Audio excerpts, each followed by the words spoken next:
Saturday started with me out at the HFY. I fed Princess and took her with me, along with a backpack full of tiramisu. She wasn't big enough yet to keep up running. But after a quick pit stop, I was on my way. I did stream for a while, talking about leaving school and how I planned to use my extra time.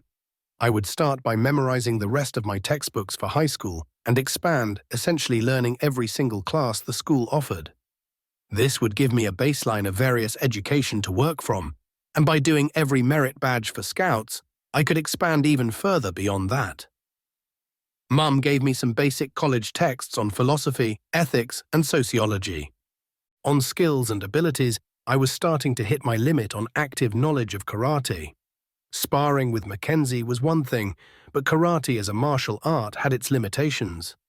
I needed more to expand. It was naive to believe that the city or the world were just going to let me have whatever I wanted. It was crazy the degree to which I was advancing, not just in my abilities, but the thought process behind them. To achieve my dream, I would need every spare scrap of knowledge and wisdom, enough understanding across so many lines that even the adults would have to listen to me. And that's when I saw it and made an early stop. I must have passed this place 1,000 times and never really considered it. An old mall, it had been declining for some time, and whatever business had been left to it. The COVID lockdown and social distancing had been the final death blow. During lockdown, I'd been confined to the house, of course, just like everyone else, and I'd watched a lot of Netflix. Amongst shows, one had talked about how malls had come to be. The guy who originally came up with the idea, I couldn't remember his name, but he'd envisioned malls as having apartments attached. This was intended to create a sort of community within the mall. And now that I thought about it, I smiled. It was perfect. The city needed more housing. Affordable housing that could compete against the various apartment complexes. It was like Monopoly, the game that had triggered my ban from board game night. Partway through the game, I'd counted the number of houses and realized something. There were only a specific number of houses, and they weren't enough to fill up the board, nowhere near it. In order to build hotels, you needed a monopoly, and 4 houses first, but if the houses were all bought up, then you couldn't build anything until a house went back in the bank. I stopped bothering with the larger properties, screw them. I traded and dealt to complete the monopolies along the start of the board instead. I even traded out Boardwalk to Mackenzie, since she had Park Place, getting Baltic and St. James. From there, armed with the 3 cheapest monopolies in the game, it really didn't matter what anyone else did. I could just run the board by controlling houses. I didn't need all of them, I just needed enough to empty the bank. I mortgaged out my remaining properties and built up every property I could, using as many houses as possible. Some rolls later, I was pulling in enough money to finish it out, and everyone was ready for the hotels to come online. But even as they filled up, I just sat on the houses, bought any that got sold to the bank, and let everyone else scramble. Mackenzie fell first, then Mum, then Dad. The dice were immaterial. I even sat in jail for 3 full turns, even though I had a get-out-of-jail-free card. Movement didn't matter. The cards, dice, even all 3 players deciding to forego rent against each other, none of it mattered. They could all play against me, collude what they wanted, and I would just win. Because the real monopoly of the game was housing. Damn it. Games. I'd stopped playing games for the most part because they were too easy to beat with my powers and abilities, but I'd missed a key concept. Games were the earliest way to teach. Tic-tac-toe taught basic strategic thinking for children. Hide and seek taught stealth and how to track and hunt at a basic level. Monopoly taught the issues of unrestrained capitalism as its main focus. Pandemic taught crisis management and teamwork. The same was even true in a lot of video games.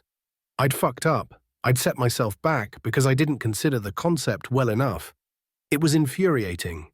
I needed to get on Steam and get to work. This could be done. It was all just another version of a game with less tightly confined rules. I remembered my anime, No Game, No Life, the speech about the absolute rules of games. Fuck! The mall could be my lab. It could be used to control conditions and get me on the board the game for Portland was being played on. I hadn't even considered it till now, just straightly limited thinking on my part. I grabbed caffeine and finished getting to the Hey A. I need to get this done, and shot off a message to my dad that we needed to talk urgently after the meeting.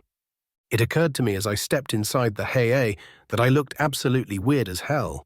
I had this intense look on my face, but I was dressed in a pretty basic pair of sweats, wearing a Boy Scout t-shirt I'd bought online, my green and white plaid flannel, and cadet cap with a puppy, and a giant bag of dessert for folks. My life is completely absurd. Unlike last time, though, they were ready to get to work immediately, and I was able to use my pass to bypass most of the general impediments. Usually, I would have been stopped with the dog, but this is Portland. Pretty much everyone had, used to have, or was in the process of getting a dog, and the huskies were legion around the city. It was a nothing commute, just keep moving. I burst into Anna's office, fishing out one of the Tupperware containers of tiramisu. As I did, We need to talk. she jumped out of her seat, which was odd. Her telepathy should have told her I was there, that I was coming in, but she'd reacted like I suddenly appeared out of nowhere. Something was off. Sorry for scaring you. I sort of assumed you would be able to sense me. Unless your powers are malfunctioning, you couldn't sense me. She put a hand on her chest and closed her eyes for a moment. My powers are not malfunctioning, I assure you. Not a denial, but not a confirmation. All right then, what number am I thinking of? It was both a number and a movie quote. 69, dude. She looked at me for a moment, and even if she couldn't sense me, she got it. I was having trouble reading you last time, and now? You're like a blank space. I can sense everyone else in the building, just not you. Or the dog. Though that's more 'cause she isn't human. What's his name? Her name is Princess. I said, passing her the tiramisu and taking a seat across from her. Anna sat back down. Well, today is pretty straightforward. Adam's back in town, and we wanted to get another read on your powers. The HAA is pretty certain we miscategorized you on your initial assessment due to the descriptor. How did you put it in your thoughts? I get slightly better at stuff. It's pretty obvious now that we were all, yourself included, about as far off as we could be as to what the power. Oh my God, this delicious. Where did you buy? Wait, you made this, didn't you? Thanks, and yeah, started yesterday and just kept making more till I got it dead on. I've got more in my backpack, and I wanted to trade it with the cafeteria staff. Anna might be working with and for the HAA, but she took her job a counselor to the Enhanced very seriously. Trade it for what? She said, happily munching away at her dessert. Access to their kitchen. I want to learn cooking, but if I'm honest, Mom's gonna kill me if I keep bombing out the kitchen at home. She nodded. Ah, a proper survival instinct. Okay, so let's start off by taking a moment here, and then we'll head off to talk with Adam. You just want to finish your tiramisu. So from there, we talked. Anna, aside from her powers, was a properly licensed therapist, specializing in child and enhanced development. It really didn't cost me anything to be more open with her, and she did assure me that the sessions were private. I laid down a puppy pad for Princess and talked about everything, including the reason I'd been making so much food. Anna smiled. It's good to hear that you've got a girlfriend. Supers can become really isolated by the nature of what we are. Believe it or not, as much as you scared the bejesus out of me, it was kind of fun. I've gotten so used to just knowing what everyone's thinking, sensing everyone. Having to actually ask questions rather than doing it for the sake of politeness is just nice. I scratched at my chin. I'd forgotten to shave this morning. Well, if you can promise me that you won't keep pressuring me about the academy, we can make this a more regular thing, assuming that you're willing to work with me. And by the way, academy would be nearly useless for me. It would just be high school all over again. As soon as I start moving, I'll just blow through the learning. I'd be there maybe 3 months at the longest, and I'd just be done. Everything after that would be just me hanging around for the sake of it. I already memorized my original textbooks, and I'm getting the honors program textbooks. Figure those might take me another month. No, probably about 2 to 3 weeks. I don't have school to contend with anymore. Anna deflated a bit. I'd absolutely love to work with you. But to talk about something else important first, as much as you've described what has been happening with you, you don't talk about how it all feels, where you're at emotionally. It's important to explore your feelings, not just your actions. And so many people don't get that far, whether they're supers or not. Children, adults, everyone tends to avoid emotions they're uncomfortable with, and I'm telling you, as someone who hears it all, it does so much damage. Talk about how you feel, get it out there, because it needs to go somewhere. She wasn't wrong. It had been there, and all came out when I sparred with my sister. I breathed in and readied myself. I'm scared, I'm stressed, and I'm so frustrated, angry. I didn't want any of this, and I still don't want it. I want to just be the me that I was a month ago, but it's so useless to keep feeling like that. I can't tap it back. It's gone. That life is gone. And the more I've tried to hold on to it, the more it's holding me back from what I can be. I can't go back. I can't be that kid. What really gets me mad, though, is what I see all around me. Teachers so beaten down by a broken system that beats the love of education out of them. Homeless camps across the city when we could house them all and really get to work on the problems. Even you, right here, right now, if we're honest. You can read the minds of everyone around you. And what are you doing with it? You're sitting in an office working for people who just want everything to stay the same, so they don't have to admit the world already changed. They can't go back. It can't be that world again. That world ended a decade ago, and the collective wisdom of the entire human race refuses to just acknowledge it. Everyone's trapped in this never-ending cycle of misery. I will be the end of that cycle, that useless, self-defeating wheel that keeps torturing us all. I'm not going to stop the wheel, I'm going to break the wheel.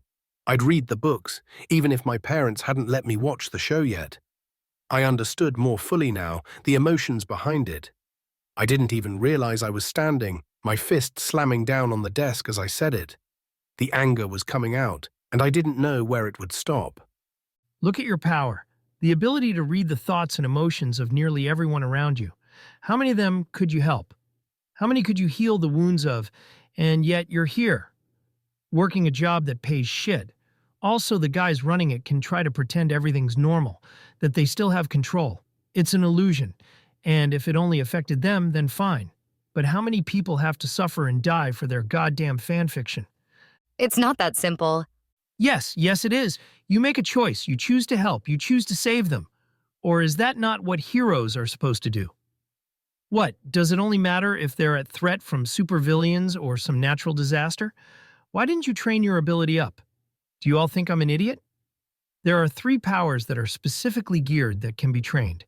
Magic, chi manipulation, and psychic abilities. Most of the rest are locked in when they first awaken, and it's more about the user learning how to best use their power. But you could train yourself to better. Anger is good. Anger gets shit done. I had watched American Gods during a sick day, and I'm realizing now it was more right than I knew. It wasn't anger that was the problem, it's how anger is used. Channeled into a proper direction, it could propel me forward, but unchecked, and like Aang's first attempt at firebending, it could hurt the ones I love. And then I deflated. Anna was crying. I'd done that, and she didn't really deserve the rage. Voicing my frustration, sure, but I'd completely uncorked a month of rage in one giant torrent. I'm sorry. You're right. And you didn't deserve that. I'll go by the cafeteria, and I get it, if you don't want to work with me now. I grabbed Princess and my things and went to the cafeteria. I had to get a handle on my emotions, or they'd consume me. There had to be some way to train better balance to my emotional state. Something I could do that would let me get a sense of balance so I didn't keep accidentally hurting people. Apologizing only matters if you're doing what it takes to not keep doing the thing you apologized for in the first place. The kitchen staff were similarly thrilled with the tiramisu, and on condition that I wrote out the recipe for them, they agreed to let me use the kitchen, but only during the slow times between breakfast, lunch, and dinner. Once things were on, they needed to be able to work, and I totally got that. For now, I'd just be a hindrance, but I intended to change that equation. Learning to feed a large mass of people at once was something I would need for later. Step 1, 1% incrementally improved prep work. Dad texted back to let me know he'd swing by the Hey A to pick me up, and I took Princess outside for a bit until Anna came to find me. She definitely teared up for a bit. Hey, Marcus. Adam is ready. We shouldn't keep him waiting. I nodded, and we went back inside to the evaluation room where Adam was waiting. I handed him the last bit of the tiramisu, and he smiled. Oh, thanks. I'll have that in a bit. Okay, let's do this thing. Gotta confess, I don't usually do these things twice, and it's only been a month, so I'm not sure how much things will have changed for you. He didn't really remember me from how he was talking. I mean, I get it. He probably does so many of these things throughout the year. As before, I set my hands in front of me, palms up, and Adam placed his hands on top of mine, and that's when it went sideways. It was a fraction of a second, but I felt something inside me push back against the energy this time, and a discharge of purple energy shot out from between our hands. Adam was blown off his feet, and I reacted instantly, shooting forward, catching his waist and the back of his neck, just before it connected with the steel desk behind him. He wasn't unconscious, but it took a moment to get his bearings, and I helped keep him steady. Finally, he blinked a few times, and his face screwed up. The fuck was that? I shrugged. I don't know. I felt something in me pushing, and then suddenly there was a purple explosion. He stood fully, pulling him together. That's never happened. I couldn't get a reading, nothing. I barely contacted you and it blew up instantly. Anna's worried expression spoke volumes. She'd been able to feel the whole thing from his side of it. It was like you hit a wall of nothing. I couldn't feel what it was that pushed you out. I could, though. You go through the blood to assess, right? He nodded, and I had it. You can't do that anymore with me, my immune system. Between you doing it before and being in school for a month with dozens of kids who get sent in sick, it got 1%. So, what now? Adam waved Anna off. Okay, so let's go over this. I've seen the videos, your ability to advance at things, and this. He's also immune to me. Anna chimed in. Adam rolled his eyes. All right, so basically you're getting immune to invasive powers, and you could win every Olympic event, and this was 1 month of having this ability of yours. I don't even know how to classify this by tier. By empirical capability, I'd say strong E tier, but your power is built to grow and grow rapidly. I've never seen anything like it. Yeah, Crimson started B tier and she worked it up in the academy with teachers helping her, but this, I have no idea what the hell this even is. Anna seemed to come to a decision. S tier. Adam jolted, staring at Anna as his jaw went slack. Anna shrugged. What else could it be? We don't even know there's a limitation to this, and like you said, all of it's been achieved in a month. S tier. There were only 3 in the entire world. 1 in Africa, 1 in Japan, and 1 in Ireland. All 3 nations that housed them had rocketed up in power in the world. S tiers were essentially superpowers in human form. Anansi had the ability to read and manipulate the strands of fate, and resided somewhere in Africa. Spirit Fox, Seirei no Kitsune, strictly speaking, in Japan was the world's most powerful chi user, and Q Kulain in Ireland was an absolute physical badass. Not only strong, agile, fast, and tough, but a master of absolutely any weapon or style of fighting that existed, and could summon armor and weapons instantaneously. Any one of them couple wiped the floor with a dozen A tier, just as A tier could house full teams of B tier. The only restraints on them were the numbers of other heroes in the world, and one another. Crimson was expected to join the ranks of the S tier eventually, giving the US its first. If Anna was right, that would eventually give America 2 S tiers. The implications of that were global. Adam and I's shock was normal. Anna's calm about it was the weird one. But I imagine a psychic who is simultaneously reading the thoughts and feelings of everyone in her radius likely develops a disturbing level of calm if they don't want to lose their minds. And then she'd gotten medical and psychiatric training. Adam held the bridge of his nose. Okay, game plan. Anna may be right, but putting you to S tier is dangerous as hell. And like I said, from what I can see, you're E tier. We'll go with that, and no one outside of this room learns any different. Marcus, not your friends, not your family. No one, not even if there's patient, doctor, or attorney-client privilege protecting it. Not written down in a journal, nothing. Seriously, you aren't on or near that level yet. We need to change how we're approaching things with you, I'll admit, and yeah, it's completely unfair. But if you really are that guy, we need you to get there and fast. I'm putting in against academy training for you. If you tell anyone you're putting them in insane danger, I'm not kidding on this. Even Academy won't protect you if the world learns this before you're ready for it. Whatever you need to do to get stronger, do it, but don't do it here. Adam had barely talked the last time we'd been together, and as he spoke, he was typing on his computer, obviously submitting the paperwork that would classify me Etier. Submitted, he looked up. Well, Marcus, this is as far as we go. I can't be seen checking you out so much as I'd love to learn more about you. That's just a good way to get you pinched. He shook my hand for the first and only time and headed out, leaving me and Anna together. She gave it a minute, then turned to me. Marcus, I want to help. She had my number, I nodded and headed out. By the time I was at the front, Dad was there, waiting in the lobby. Princess had a moment of zoomies at seeing him, and we headed out, setting her in her princess bed in the back. Dad could see concern in my eyes. Something wrong, kid? I'm officially an E-tier, and I lost my temper on Anna.